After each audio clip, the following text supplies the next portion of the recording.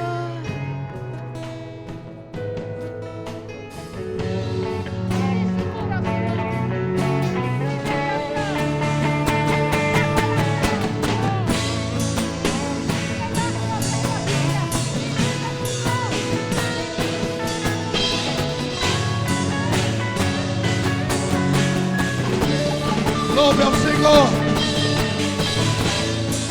Derramo meu louvor. Derramo a minha vida em adoração. Era Maria Dei.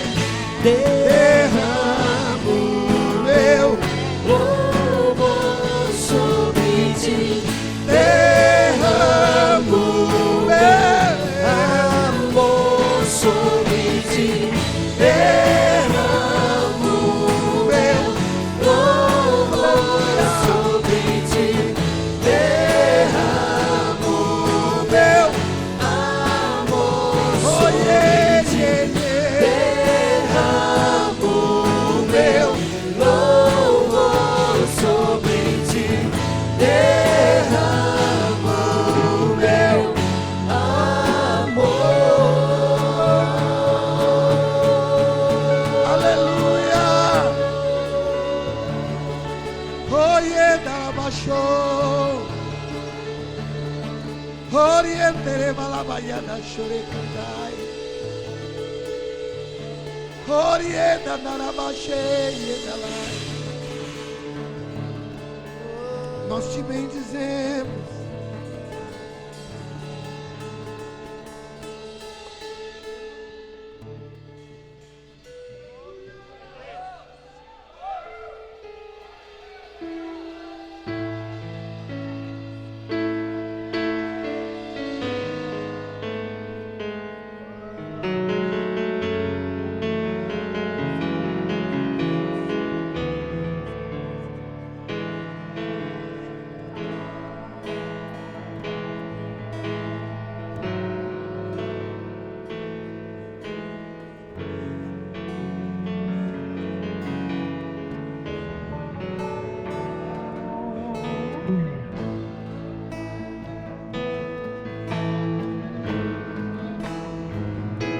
Você pode orar em outras línguas.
Aleluia. Oh, glória andere balabashore cantere balabash.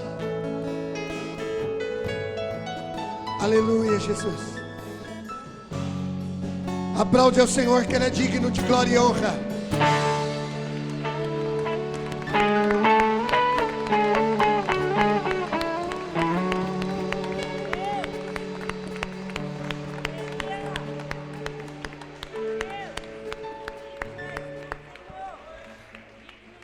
Glória a Deus. Paz seja convosco, irmãos. Pode se sentar, pode se acomodar.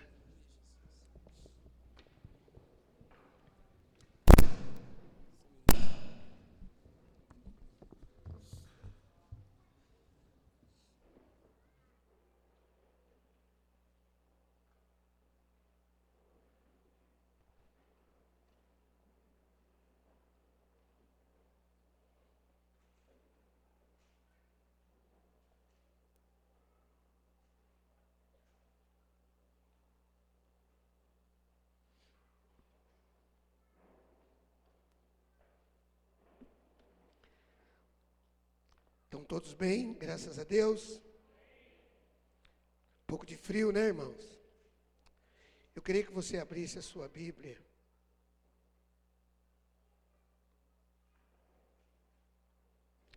No livro de São Marcos,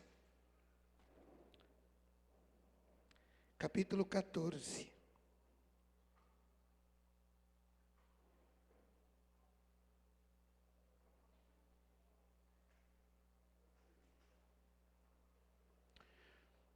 Capítulo 14,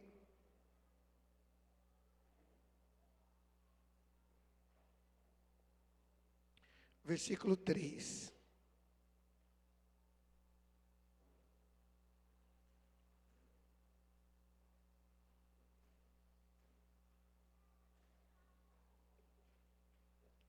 Talvez, Camila, quem está subindo ali é a Camila? Eu falei Camila. Eu queria ver se o pessoal do louvor, da adoração, da dança, pudesse ouvir um pouquinho o que eu vou falar. Eu esqueci de pedir para segurar vocês. Fiquem à porta aí. Eu queria falar uma coisa aqui que diz muito com o que vocês ministram. Capítulo 14 de São Marcos, versículo 3. Essa canção que nós acabamos de adorar ao Senhor,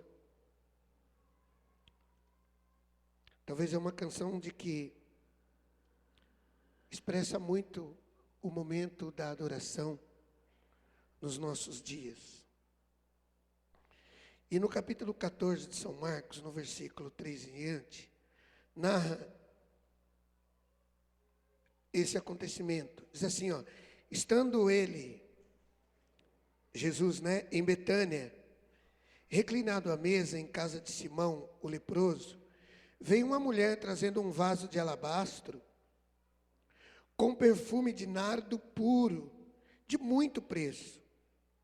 Quebrou o vaso e derramou o bálsamo sobre a cabeça de Jesus.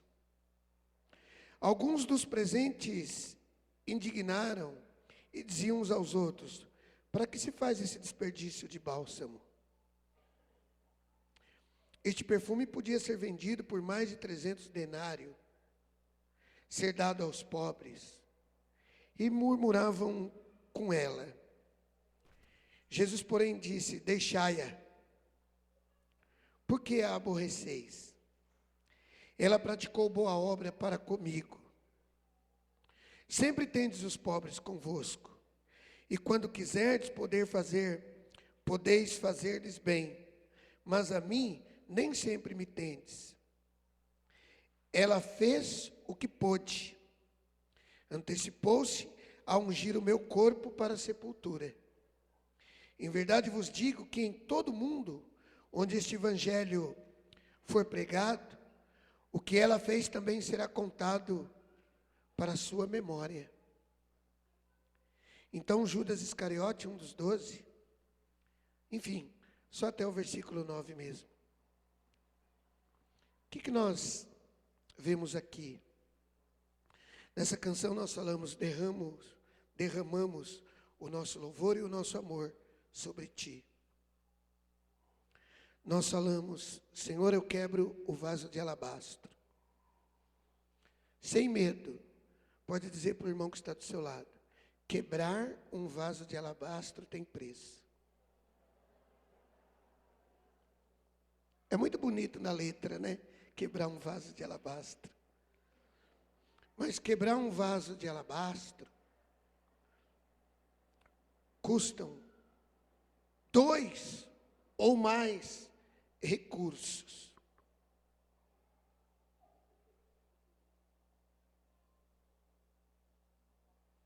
Um deles é você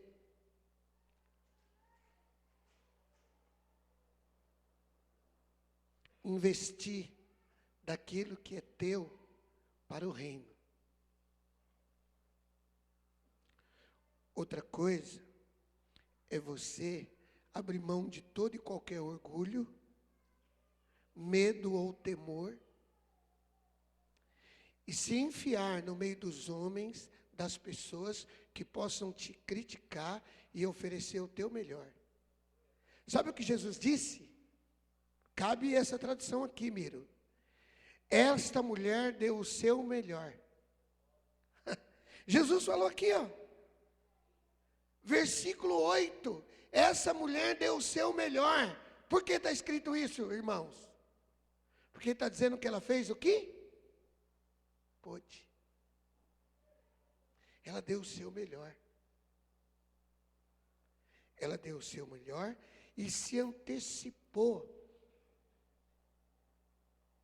a me ungir para a sepultura. Deixa eu falar. Maria, mãe de Jesus, perdeu essa oportunidade.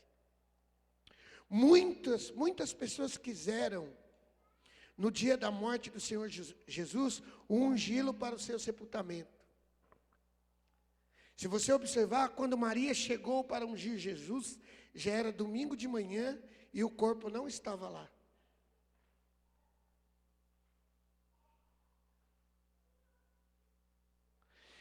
As pessoas que ungiram ao Senhor Jesus, exceto essa mulher, não foram as pessoas da maior intimidade de Jesus, embora fossem seus discípulos. A Bíblia declara que José de Arimateia foi quem investiu no sepultamento de Jesus.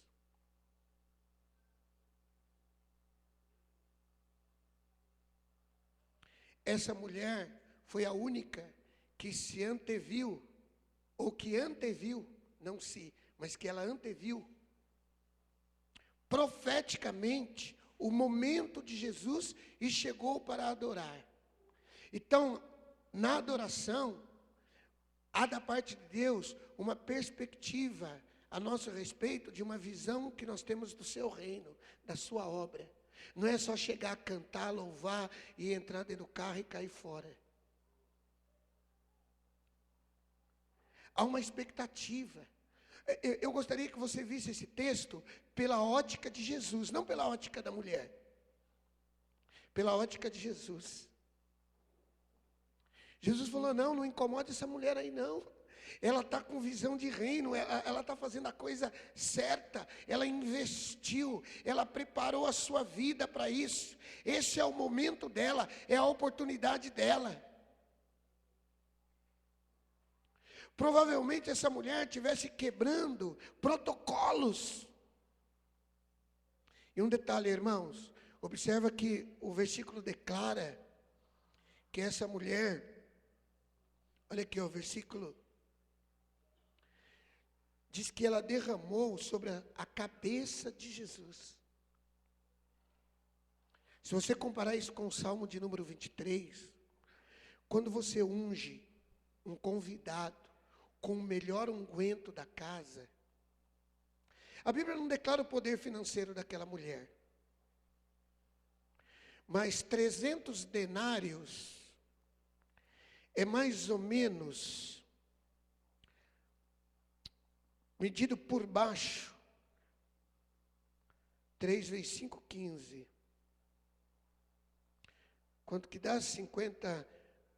15 mil reais. É isso? 50 reais vezes 300, me ajuda. Né? Vezes 350, vezes 30, 1.500, vezes 300, 15 mil reais. Por isso que o tal do Judas ficou com zoião. 15 mil perfume. 300 denários, irmão. Sabe o que é 300 denários? É 300 diárias. Então, estou medindo aqui uma diária de 50 reais. É o que custou o vidro de nardo, o vidro de alabastro quebrado.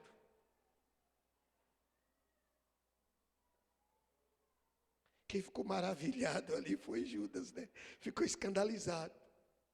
Acho que na letra de Judas ele falava, ó santo Deus, fico escandalizado. Ele ficou escandalizado. Com a mulher quebrou um vidro de perfume de 15 mil reais. E ungiu a cabeça de Jesus. Quantos conseguem perceber que tinha investimento da parte dessa mulher? Você consegue entender isso? Amém? O pastor não está inventando? Quantos conseguem entender que houve um esforço por parte dessa mulher? Quantos conseguem entender que houve um desprendimento? Ela não se prendeu a bens, a coisas. Houve um desprendimento, houve uma entrega. Não é só quebrar o vaso, é ver o preço disso. É o valor, o significado disso. Agora, quantos percebem na fala de Jesus que essa mulher tinha visão espiritual do ministério de Jesus? Irmão, certamente essa mulher, como muitas outras mulheres de Israel, contemporânea ao Senhor Jesus, ela não somente quebrou aquele vidro de alabastro, ela já deve ter servido ao Senhor Jesus em muitas outras situações na Bíblia que não aparecem em cena ou não está escrito. Eu não acredito que aquele foi o único serviço daquela mulher. Ela está entre as Marias de Betânia. Quantos creem que ela era uma servidora do Senhor Jesus em muitas outras ocasiões? Ela não inventou aquilo daquele momento. Aquilo fazia parte do estilo de vida dela.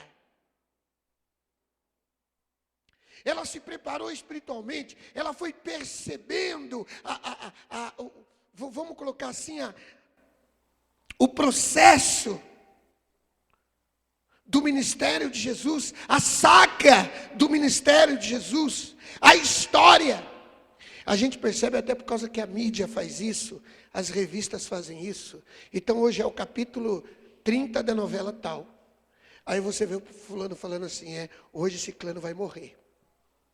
Beltrana vai trair ciclano.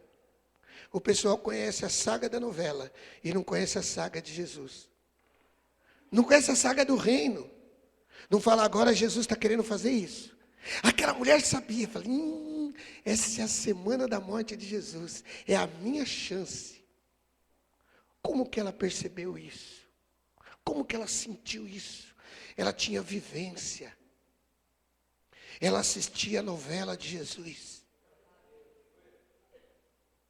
Ela percebia os capítulos diários. Ela falava, pelo que está correndo, pelo que Jesus falou na parábola hoje de manhã, está chegando o dia D. Está chegando a hora H. E é agora que eu vou pegar aquele perfume que eu estou guardando. Que meu marido pergunta, mas mulher, que segredo é esse com esse vidro? O Miro pretende levar os jovens lá no Museu da Bíblia, em São Paulo, em Barueri. Lá em Araçariguama, quando a gente fazer um retiro lá para os jovens orar, nós vamos passar no Museu da Bíblia. Você vai ver um vidro de alabastro, eles têm lá. Ele é como se fosse um vaso já lacrado. Então o perfume ali, não sei se eu posso dizer assim, ele é envelhecido. Ele é vedado ali dentro. Dizer que a mulher quebrou o vidro de alabastro, significa que ela inaugurou, ela estreou. Ela não pegou um perfume usado e trouxe. Era exclusivo, era virgem o perfume. E quando Jesus foi ungido com aquele unguento, com aquela especiaria, sabe o que aconteceu? Se esse Simão, o anfitrião, era o cara mais rico, era o mais podudo, como diz a Lindalva, ele era o mais... Ele podia comprar os perfumes franceses, os perfumes da Índia. Quem tirou uma média naquele dia foi aquela mulher, porque Jesus se tornou o mais cheiroso da festa. E é como a Bíblia fala no Salmo 23. Preparas perante mim uma mesa na presença dos meus inimigos, unge a minha cabeça com óleo e o meu cálice transborda. Então, todos podiam perceber que o cheirosão, o bonitão, na boa estou dizendo isso, o lindão, o coroado, o digno, o aceito, o louvado daquela festa era o Senhor Jesus. A mulher fez com que todos notassem isso profeticamente. Se usasse a gíria da juventude de hoje, Jesus é o cara.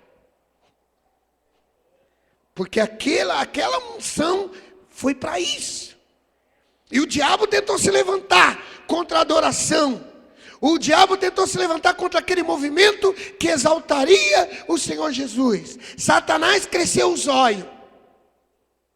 Zóio ficou bom, né? Satanás cresceu o zóio. E Jesus falou, não. Calma aí. Conversa fiada sua, Judas. De querer vender e dar para os pobres. Os pobres vocês têm todo dia. Amanhã eu vou ser levantado na cruz. Essa mulher fez o que pôde. E quer saber de uma coisa? Passará gerações e ela não será esquecida. Ficará na sua memória. Você quer ser lembrado como quem? Como quem comprou um bom carro, uma boa casa? Ou como quem quebrou um vidro de alabastro e ungiu a cabeça do Senhor Jesus? Já pensou chegando lá no céu? Bem-vindo, meu querido, que bom, ó. Estou lembrado, hein? Você conseguiu isso, hein? Você foi prefeito da cidade, hein? Aí Jesus chega e fala assim, eu sou muito grato, porque você fez o meu nome conhecido na sua cidade. Você me exaltou naquela festa. Senhor, mas eu não consegui comprar meu carro. Mas não tem problema não. Vem cá, tem uma coroa para você, especial.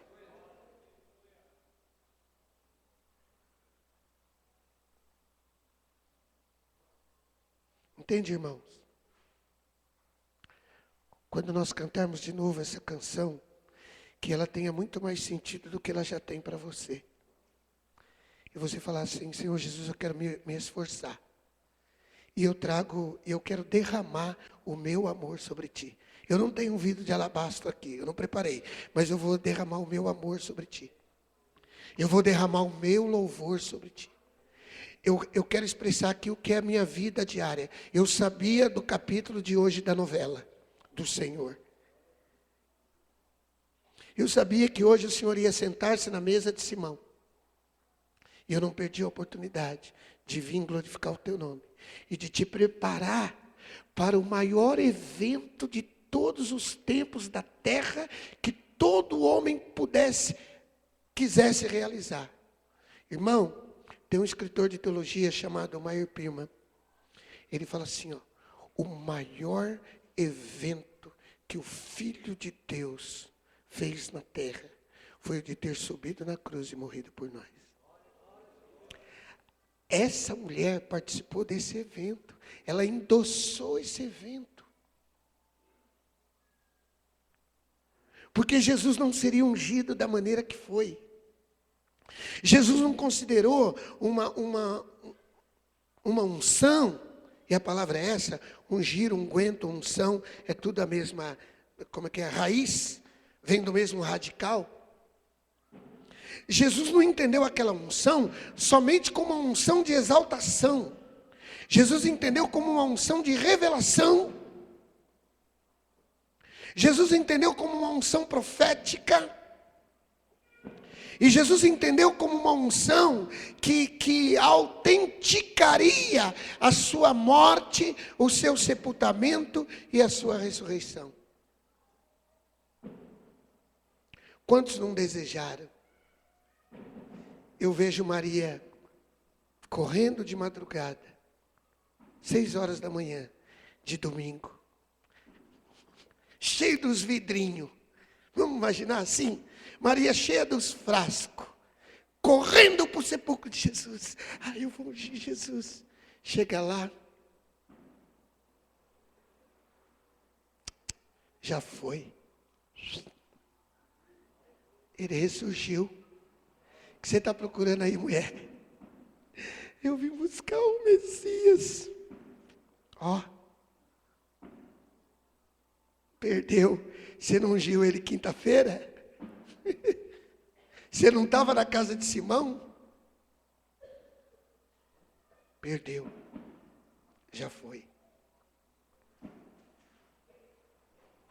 A Bíblia não declara quem que ajudou.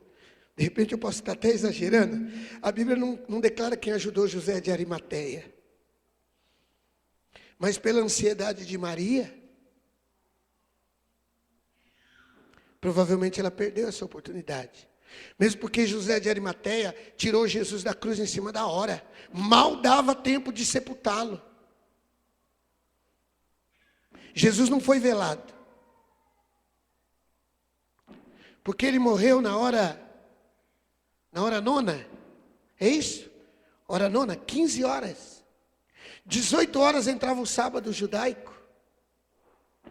Então havia 3 horas entre o tempo de tirar Jesus da cruz, mexer na estrutura romana, no legalismo romano, 3 horas para tirar Jesus da cruz, embora os romanos não tivessem nem aí. Jesus podia madrugar na cruz do Calvário. O problema eram os judeus.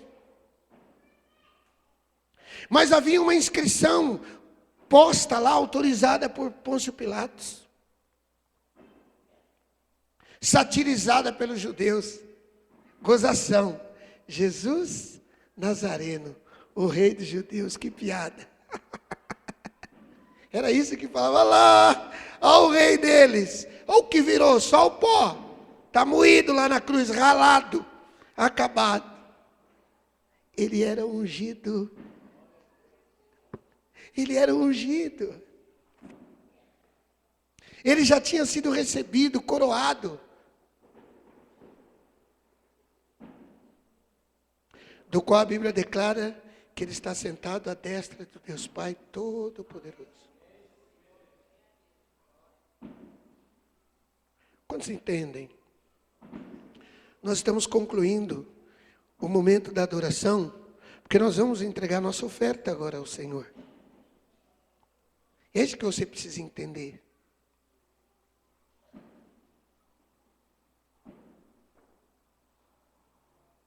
Nós precisamos entender qual é o valor das coisas.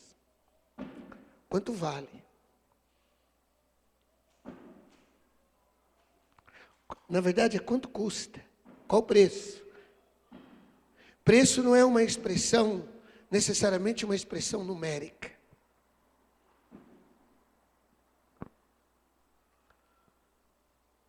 Judas viu o preço numérico, Jesus não viu. Talvez nós estamos falando de 15 mil reais. E a coroa dessa mulher, quanto vale? E a memória dela, quanto vale? E ela está ligada no tempo de Deus, no relógio de Deus. Quanto vale? Quanto vale a gente saber o capítulo da novela, o capítulo seguinte da novela de Deus? Quanto vale?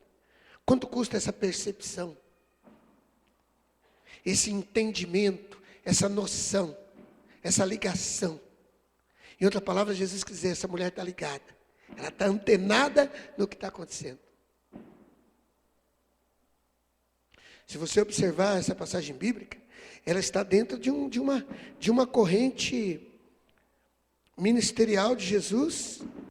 Se você associar, você vê que ela está aqui em 14 de Mateus, de Marcos, próximo à morte do Senhor Jesus.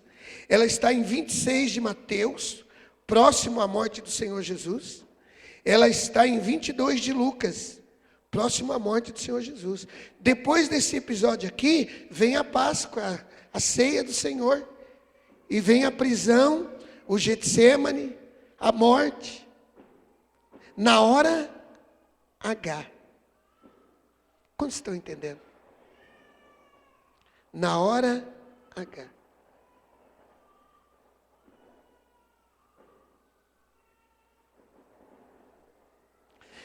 O interessante é qual o significado que Jesus dá para as nossas ações. Versículo 6. Deixai-a, porque a aborreceis. Ela praticou boa obra para comigo.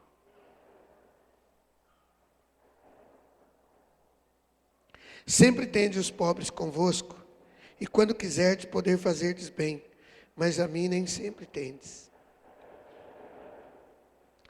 Ela fez o que pôde, antecipou-se a ungir o meu corpo para a sepultura.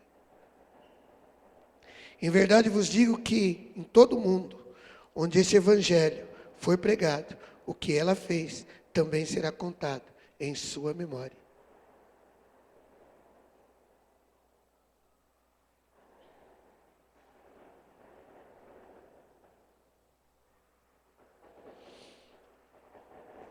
Amém. Somado ao tempo de louvor que nós tivemos agora, coloca a tua oferta e diga para o Senhor, Senhor, derramo o meu amor sobre ti. Derramo o meu louvor sobre ti. E está aqui parte daquilo que o Senhor me tem confiado. Daquilo que o Senhor tem me dado sob custódia. E fala assim para Satanás, tira o zóio gordo. Aqui está a minha porção diante do meu Deus.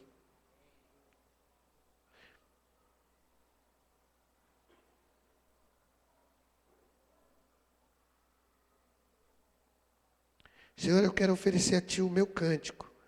Mas não é o meu cântico que eu quero oferecer a minha vida. Senhor, eu quero oferecer a Ti a minha oferta, o meu dinheiro. Mas não é o meu dinheiro, eu quero oferecer o meu ministério. Derramar, quebrar um vidro de alabastro diante de ti, é apenas uma atitude para tentar expressar de maneira honrosa o quanto eu te adoro, o quanto eu te sirvo. o quanto o Senhor é o meu Deus. Recebe, Pai, a minha oferta. Santifica a oferta do teu povo.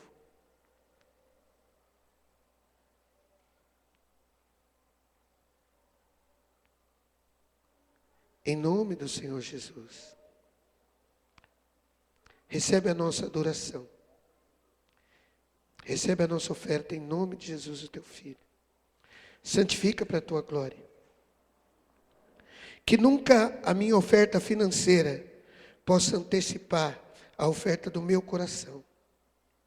Que nunca a minha oferta financeira possa antecipar a oferta do meu verdadeiro louvor. E que ela seja uma expressão do meu esforço e do meu serviço.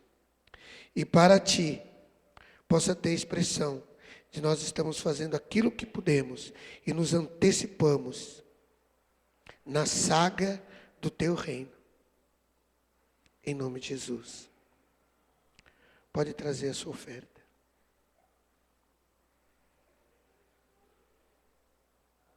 Pode trazer a sua oferta.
Amém.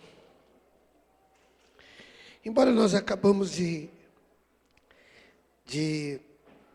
ler a Bíblia, de estudar a Bíblia, mas eu queria que você se colocasse de pé para a gente meditar mais um pouco na palavra.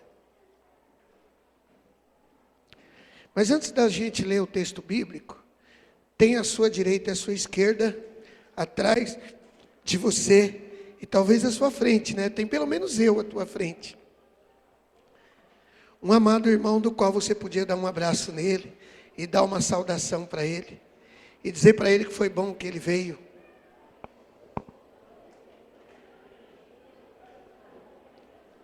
Chama ele de adorador.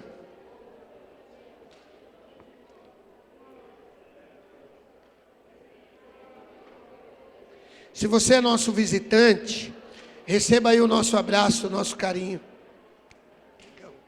Deus te abençoe. Tudo bem com você? Pode ir, tranquilo. Glória a Deus. Oh, Santo Deus, fico maravilhado. Tu és muito mais do que eu possa expressar.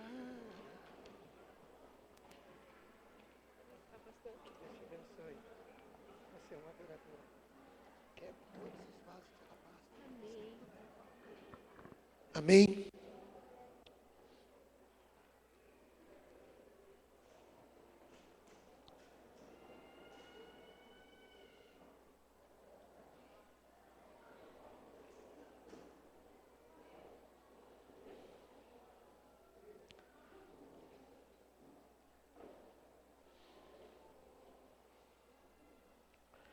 Glória a Deus.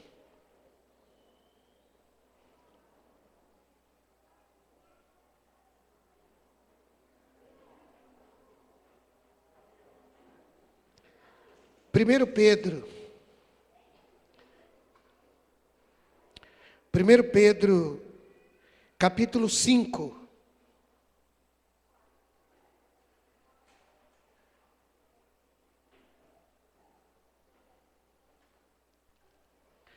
1 Pedro capítulo 5.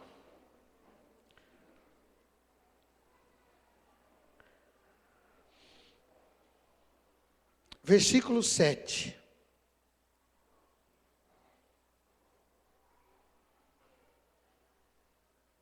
Todos acharam?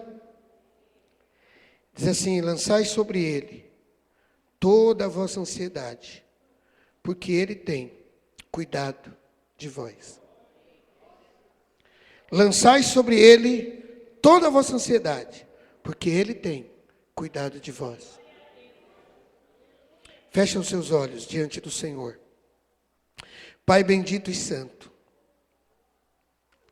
na tua presença nós estamos, e diante da tua palavra, para receber a direção, a bênção, a graça, a unção do Senhor sobre essa palavra, para continuarmos seguindo firmes no propósito pelo qual o Senhor levantou a tua igreja. Que nesta noite, cada um dos teus filhos seja visitados pelo teu poder, em nome de Jesus. Amém. Amém. Podemos assentar, irmãos. Confesso aos irmãos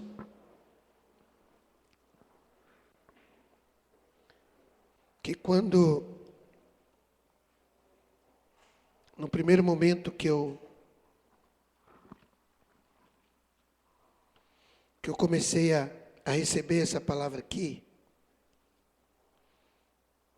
eu estava somente eu sentia somente de falar com os irmãos a respeito da ansiedade. Mas no decorrer da degustação da palavra, eu também senti a necessidade, de cima dessa palavra, direcionar a mesma, em especial para os jovens.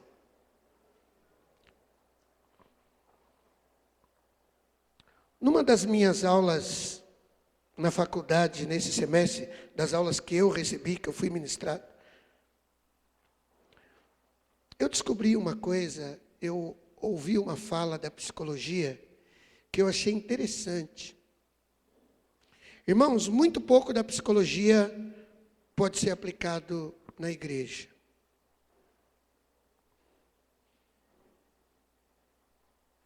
Elas chegam a ser contraditórias, em muitos casos sim.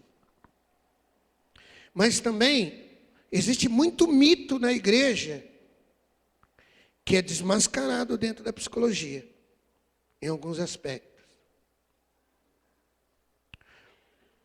Não vou entrar no mérito, mas, por exemplo, a depressão é algo para ser melhor analisado pelos crentes. E ficar esperto, porque o diabo trabalha muito na área da depressão. Mas ela é uma doença que muitas vezes requer um tratamento médico, se a pessoa não recebeu a cura divina. Mas eu não vou entrar nesse mérito, não. Só quis dizer que, às vezes, a gente recebe alguma coisa boa na psicologia. Raramente, mas recebe. Uma das coisas, a psicologia definiu a ansiedade da seguinte maneira: a ansiedade é aquele medo que você tem do amanhã. Não é uma definição da patologia, está entendendo? Não é uma definição dela como doença. É uma definição do ambiente da ansiedade. Entendeu? Observa só como que é. Amanhã tem uma conta para pagar e você não tem dinheiro. Existe ou não uma porta aberta para a ansiedade? Hã? O avião sai daqui a 40 minutos e você ainda está em Ferraz de Vasconcelos. Observa que a ansiedade está ligada ao medo do futuro. É tão estranho a ansiedade que aconteceu um episódio, houve uma ocorrência na pessoa, ela já pensa que aquilo vai acontecer futuramente. Tem uma máxima que o pessoal diz aí, e que requer análise.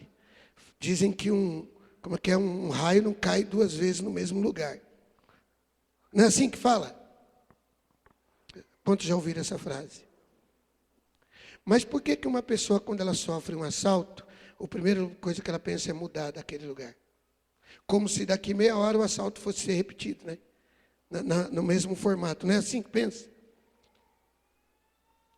Observa que a nossa ansiedade, ela está ligada ao medo do amanhã, ao medo do que vai acontecer depois, ao medo do futuro.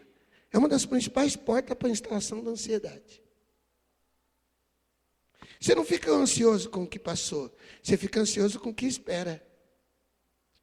Porque uma pessoa, às vezes tem uma cirurgia marcada, o médico não consegue fazer a cirurgia porque a pressão da pessoa foi lá em cima. Por quê? Ansiedade. A moça vai se casar. A Fernanda está subindo aqui no altar. O G está aguardando lá, todo pomposo. Semana passada, a média do coração dela era 80, 90. Ela sobe aqui esse degrau a 130. Ansiedade, queridos. Ansiedade. Você já percebeu isso? Então foi uma das definições que eu falei, puxa, nós os cristãos não observamos a palavra ansiedade. Mas observa como Jesus fala, não andeis ansiosos por coisa alguma. Jesus fala sobre o amanhã, sobre o que é a vez de comer, sobre o que é a vez de beber, sobre o que é a vez de vestir. Porque o vosso Pai Celestial sabe que você precisa de todas essas coisas. Mas buscar em primeiro lugar o reino de Deus e a sua justiça, e as demais coisas serão acrescentadas. E quem diz que a gente deixa que isso aconteça por conta da ansiedade?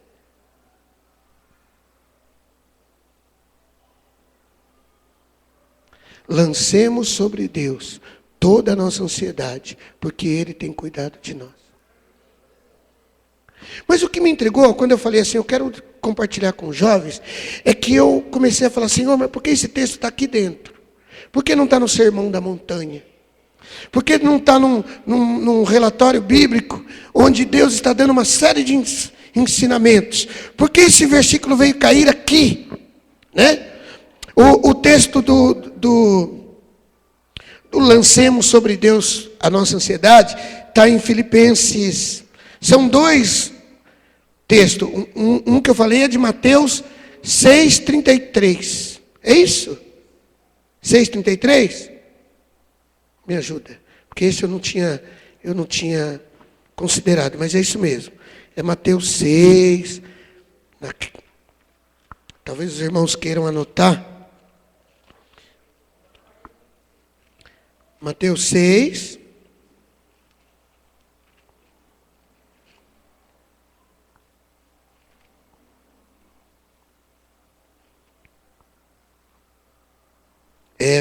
Mateus 6, 25. Ali Jesus fala sobre a ansiedade daquilo que nós achamos que queremos ou precisamos.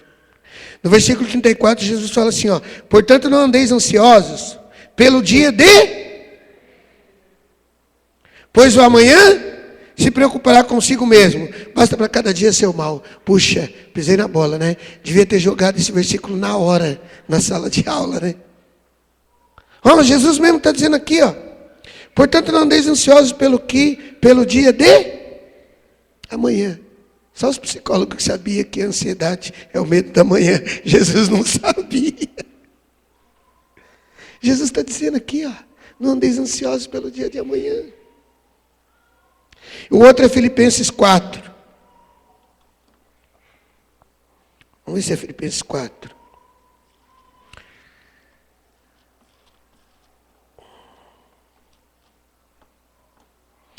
Filipenses 4, 6. Não andeis ansiosos por coisa alguma, mas em tudo, pela oração e pela súplica, com ação de graças, sejam as vossas petições conhecidas diante de Deus. Agora olha o 7, irmãos. E a paz que excede todo entendimento humano, guardará os vossos corações e as vossas mentes em Cristo Jesus. É isso que meus professores não entendem. Eles falam, não, mas tem que dar, nem que seja o placebo. Foi o Miro que falou do placebo aqui, um dia desses. Nem que seja o placebo. Placebo é um remédio, um comprimido nulo, que não vale nada. Mas que a pessoa põe na cabeça que vai curar e fica bom. Né? Ó, vou dar isso aqui para você, você não vai dormir essa noite. O cara fica todo antenado.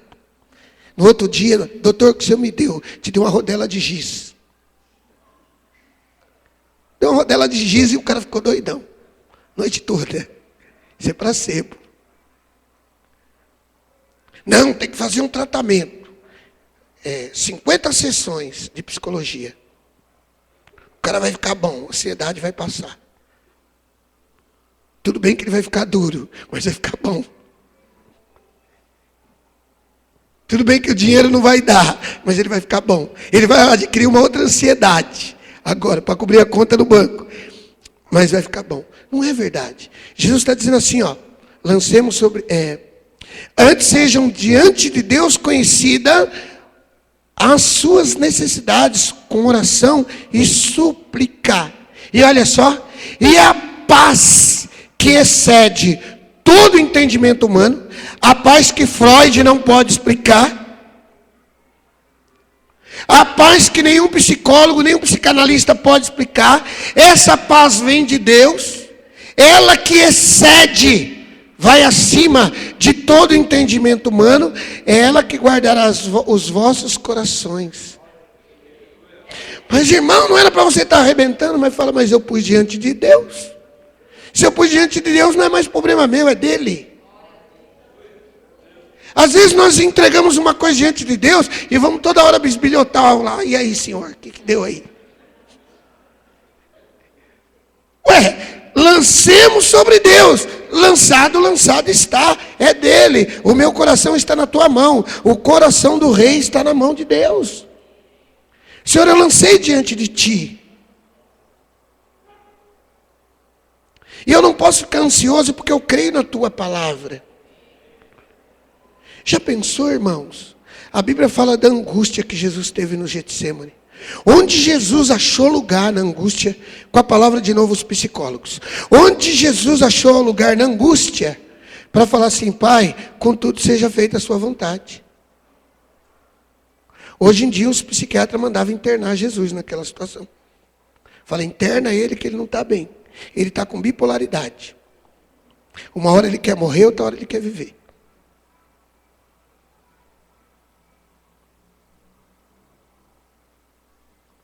A paz que excede o entendimento humano é que guarda os nossos corações. Essa paz ninguém pode dar.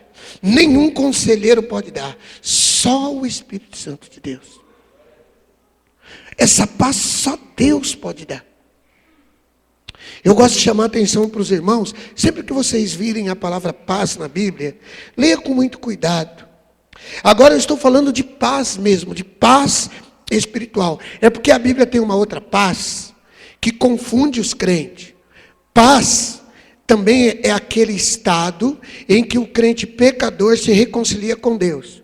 E a Bíblia fala assim, ó, tende paz com Deus. Aí não é essa paz aqui. Em outras palavras, Jesus está falando, para de guerra com Deus, deixa de discutir com Deus, faz aliança com Ele, faz amizade com Ele. Isso é paz com Deus. Mas esse texto está dizendo que a paz de Deus, versículo 7, que excede todo entendimento, guardará os vossos corações e as vossas mentes em Cristo Jesus. Aí alguém perguntou, mas irmão, você estava, o que você bebeu? Você bebeu maracujá? Você fala, não, eu bebi a palavra. O que foi, irmão? Você tomou um...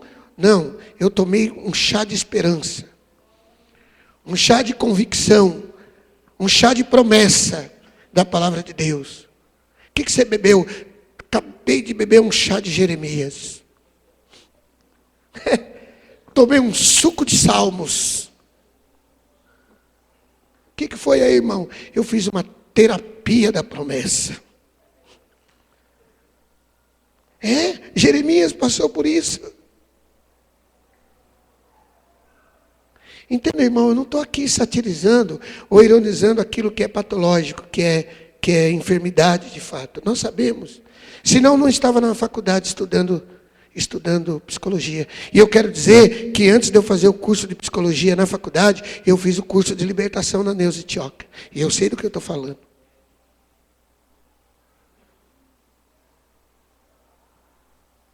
Uma coisa é uma coisa. Outra coisa é outra coisa. Às vezes o indivíduo está ansioso, mas ele não sabe chegar em Deus e falar: Senhor, eu entrego aqui a minha causa, esse é o meu problema, e eu quero estar em paz diante do Senhor, eu creio na promessa do Senhor. Eu tive o privilégio de conhecer uma senhora essa semana.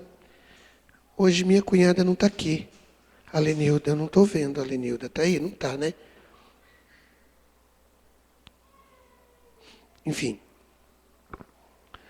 Eu fui com ela em São Paulo, porque ela está participando aí de um projeto na Prefeitura de São Paulo, onde ela pretende abrir uma escola infantil em parceria com a Prefeitura de São Paulo.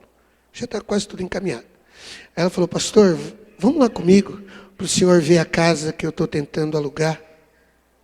E nós fomos. Ali no Hermelino Matarazzo. E umas 2 semanas antes eu falei: Lê, eu creio que Deus vai completar essa obra em favor deles. Falei: Lê, o pastor não é muito do eis que te digo, não. Do reteté, não. Mas eu vou falar uma coisa. Geralmente quando eu oriento uma pessoa, Deus me direciona naquela área, as pessoas são abençoadas.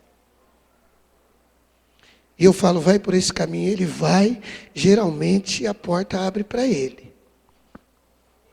Aí quando nós chegamos lá, uma casa difícil, né, para ser alugada, cara, eu não vou falar que preço, porque aí nós estamos entrando na intimidade dos outros, né? Mas uma casa cara, talvez um pouco acima até do que a prefeitura cobre, porque quem paga esse aluguel é a Prefeitura de São Paulo. Quando eu vi as casas assim por fora, eu fiquei impressionado. Aí logo a senhora chegou e entrou. E nos cumprimentou e convidou para entrar na casa. E eu cansado de ver cômodos naquela casa. Compartimento. A casa totalmente compatível, na minha concepção, ao que a Prefeitura de São Paulo espera. Aí daqui a pouco, a senhora comentando, em cada frase dela, irmãos, em cada frase dela. Mas queridos, eu tenho orado para Deus preparar alguém. Então Deus tem aberto a porta, Deus tem nos visitado. Isso tem sido motivo de oração. Não sei o que, eu aqui. Fala mesmo, para minha cunhada aprender mais sobre as coisas de Deus e a ter fé de que Deus vai agir. E a prefeitura não chega. Nós estávamos esperando os técnicos da prefeitura para avaliar o imóvel. Aí daqui a pouco nós estamos sentados na sala, a casa quase vazia, né? Mas ela tinha uns móveis lá ainda. Sentado na sala, ela propôs que orássemos. E estávamos orando. Quando terminamos de orar, a campainha toca, chegam os agentes da prefeitura. Quando a mulher da prefeitura chega, olha a casa, fica encantada e fala assim: ó, da minha parte já está aprovado. Eu sei que tem passos ainda para seguir. Mas o que eu quis dizer com isso? Que tinha já uma mulher de Deus no projeto. Aí sabe o que a mulher de Deus falou para minha cunhada na saída? Se caso você fechar o negócio e quiser me contratar, eu sou pedagoga. Eu falei: yes! Eu falei: não é possível, Deus está nesse negócio. A mulher quer ser funcionária agora. Era professora. E há tempos atrás eu tive uma escola, eu entreguei para meus pais. A mulher sabe tudo de escola. A casa dela dá para acolher 80 crianças a 100 crianças no berçário. Deu para enxergar o tamanho da casa. 400 metros quadrados de construção. É uma senhora de uma casa, né?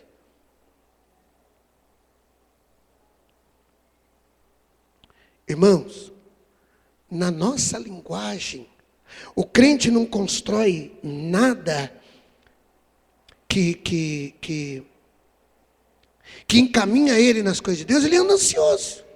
Você anda ansioso. Agora, se nós confiamos que Deus está no negócio, nós entregamos na mão de Deus, Deus vai preparando tudo, Ele prepara o anjo. A Bíblia fala que Deus move reis e estabelece reis. Mas, Senhor, o rei que está lá não vai deixar, não tem problema, eu tiro aquele rei e troco. Senhor, mas aquele rei é o coração duro. Não, ele era, porque agora ele é meu servo. Tum. Como é que é o nome dele? É um tal de Ciro. Ah, Ciro, meu servo antigo. Me serve. Mas, Senhor, ele é persa. Não, que persa? Ele é judeu. A partir de hoje ele é judeu. É assim que Deus trabalha. Ele usa quem Ele quer. Nós não cantamos na canção? É assim que Deus faz, Ele usa quem Ele quer. Mas, Senhor, o Senhor não vai conseguir. O homem é persa, durão. E daí? Mas ele não é teu servo. Você que pensa, ele não era, mas agora ele é.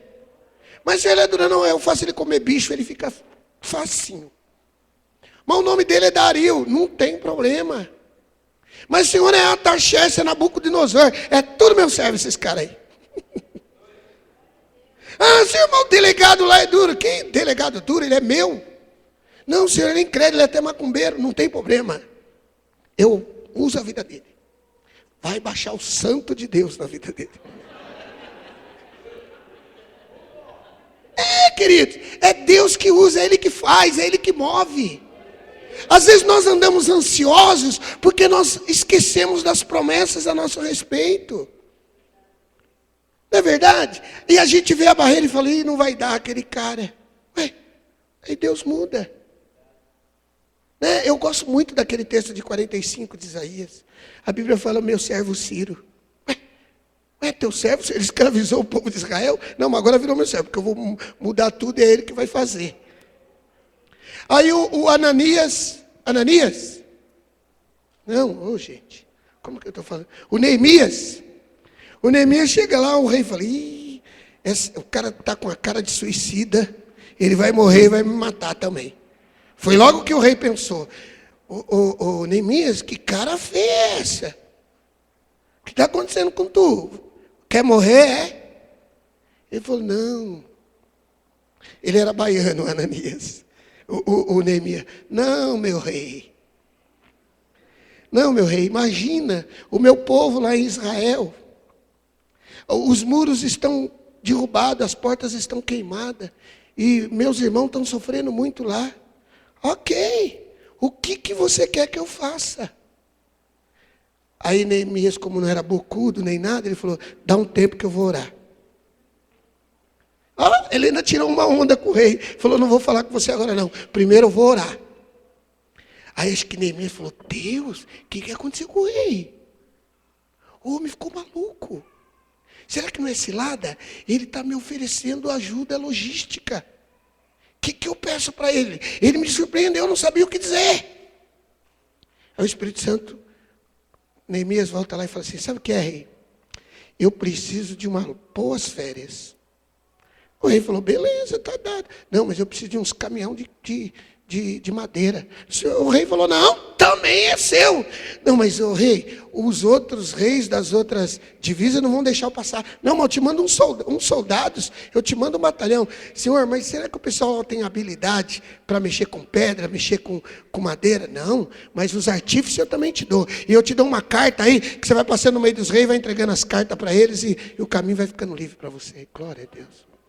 Resumindo, Neemias levantou os muros, encarou Sambalate, Tobias, Gesem, e no final, sabe como que ele foi conhecido em Israel? Como governador de Israel. Eu nem perguntei para o rei se Neemias terminou as férias dele. Se ele voltou das férias, eu acho que não voltou não, porque a Bíblia fala que ele reinou 11 anos, 13 anos, que férias é essa? Deus move reis ou não move reis, igreja? Deus estabelece reis ou não estabelece reis? Eu não sei quem passou a dar comidinha para o rei. Eu sei que o rei também não morreu. Porque Deus abençoou ele.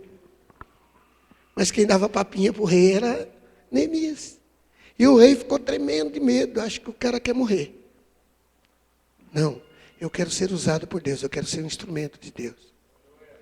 Meus irmãos mandaram essa carta dura aqui, mas tem uma saída. Eu fui colocado aqui para a glória do Senhor.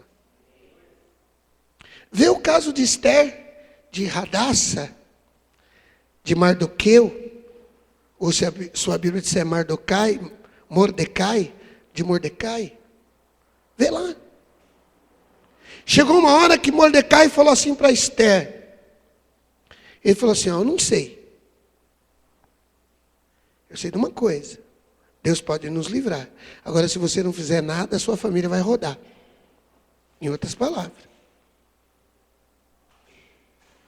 E o que Deus fez através de Esther? O que Deus fez através de Mordecai? Uma coisa eu sei, que no final sobrou um anel de honra no dedo de Mordecai e um par de corda no pescoço de Haddad. É Haddad? Amã. Para você, um anel de ouro. Para os teus inimigos, uma corda no pescoço. É o Deus que move reis, estabelece reis. Isso não tinha nada a ver com Israel, irmão. A Bíblia fala que isso aconteceu aonde? Na província de Suzã. E o rei era Artaxerxes. O rei era Artaxerxes. Nada a ver com Israel. E Deus fez Mas, rei, Deus, existe um decreto do rei, conseguido por Amã, que todo Israel vai morrer. Mas isso não quer dizer nada. Mas, Senhor, é um decreto. Quando o rei sela com o anel de selar, está decretado. Mas existe o anel de selar pôr no teu dedo. Aí quem decreta é você. O que você quer decretar? Quantos estão entendendo, irmãos? É a igreja tomar posse das promessas. Lancemos sobre Deus toda a nossa ansiedade, porque Ele tem cuidado de nós. Essa geração precisa de deixar de ser ansiosa e confiar nas promessas do Senhor. Aí eu voltei para o contexto. Eu falei, mas Senhor, eu não estou satisfeito. Porque nesse texto, o que esse texto diz, Pedro, que caiba isso? Capítulo 5, versículo 1. Aos presbíteros que estão entre vós, admoesto eu, que sou também presbítero com eles, Pedro falando, e testemunha das aflições de Cristo, e participante da glória que há de se revelar, que apacentai o rebanho de Deus, que está entre vós, tendo cuidado dele, não por força, mas voluntariamente, não por torpe ganância, mas por boa vontade, não como dominadores dos que vos foram confiados, mas servindo de exemplo ao rebanho. E quando se manifestar o sumo pastor, recebereis a inacessível coroa. Eu falei, tá, tudo bem. O que tem a ver com ansiedade isso aqui? Aqui é uma palavra de Deus, de Pedro, aos presbíteros da igreja. Mas entenda, ancião não significa necessariamente que ele está revestido de uma autoridade ministerial. Mas a Bíblia está dando alguma prerrogativa que ele tem experiência de vida cristã para passar algo para alguém. Aí segue comigo. Olha aqui. Aí no versículo 5 ele fala, e da mesma maneira, eu não entendi nem a primeira parte, como é que eu vou atender agora o da mesma maneira? Semelhantemente, vós jovens, sede submisso aos mais velhos, e cingi-vos de toda a humildade uns para com os outros. Porque Deus resiste aos soberbos, mas Ele dá graça aos humildes. Humilhai-vos, portanto, debaixo da potente mão de Deus, para que ao seu tempo Ele exalte.